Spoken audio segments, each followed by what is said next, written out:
Hello and welcome back to the channel for another episode of Total War Rome 2 Mods Weekly.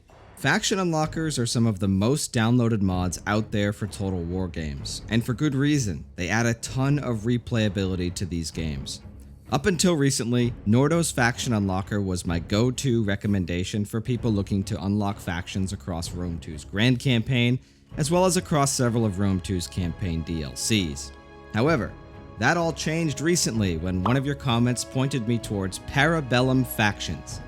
This mod is nothing short of a game changer, and for all intents and purposes, it's a sequel and replacement for Nordo's Faction Unlocker. In this video, I'm going to go over what this mod does and why it should be your new go-to faction unlocker for Total War Rome 2. First of all, Nordo is an amazing modder who has some incredible mods, including a full overhaul of the game's unit cards into a 3D style reminiscent of other Total War games like Total War Attila. His faction unlocker, all-in-one, unlocks all factions in the Grand Campaign, Imperator Augustus, Caesar in Gaul, and Wrath of Sparta, adding unique faction traits alongside them. Unfortunately, it doesn't unlock factions for Rise of the Republic, Empire Divided, or Hannibal at the Gates. Additionally, the family tree is, sadly, non-functional for many of the unlocked factions in the Grand Campaign.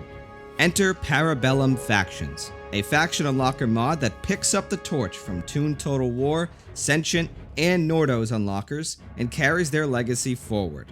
With this mod, all non-DLC factions are unlocked across all campaigns, including Rise of the Republic, Empire Divided, and Hannibal at the Gates. This means that you can play as the Langobards, the Vandals, or the Franks in Empire Divided for an Attila-like experience. Or play as the Carthaginians in Rise of the Republic and succeed in Sicily where Carthage historically could not. Or play as the Etruscan League and Hannibal at the Gates with the Etruscan Unit expansion mod also featured here on the channel, and grant Etruria a new lease on life, opening up a new front in the Second Punic War in the process. Additionally, the family tree is enabled for most of the unlocked factions in Bellum. That's not all that this mod does though. There are some changes to the Grand Campaign as well.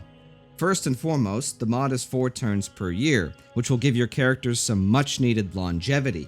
Also, Carthage has completely absorbed all of the territory of the ahistorical Nova Carthago faction, making them much more of a threat in the region than they were in vanilla.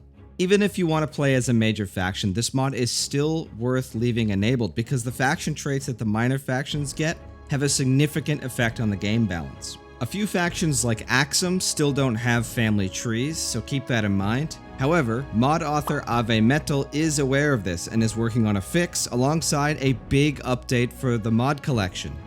All in all, this mod increases the replayability of the already hugely replayable Rome 2, especially when paired with some unit mods to spruce up the factions, such as Sebide's unit roster overhaul. The entire Bellum collection is fantastic, and I highly recommend checking it out. I'll leave a link to it down below. And that's it for this episode of Total War Rome 2 Mods Weekly. I hope you enjoyed it. If you did, consider leaving a like and commenting down below which mod you want to see next on the channel. On your screen right now is another mod showcase similar to this one that you might enjoy. Thank you very much for watching, guys. Take care, and I'll see you in the next one.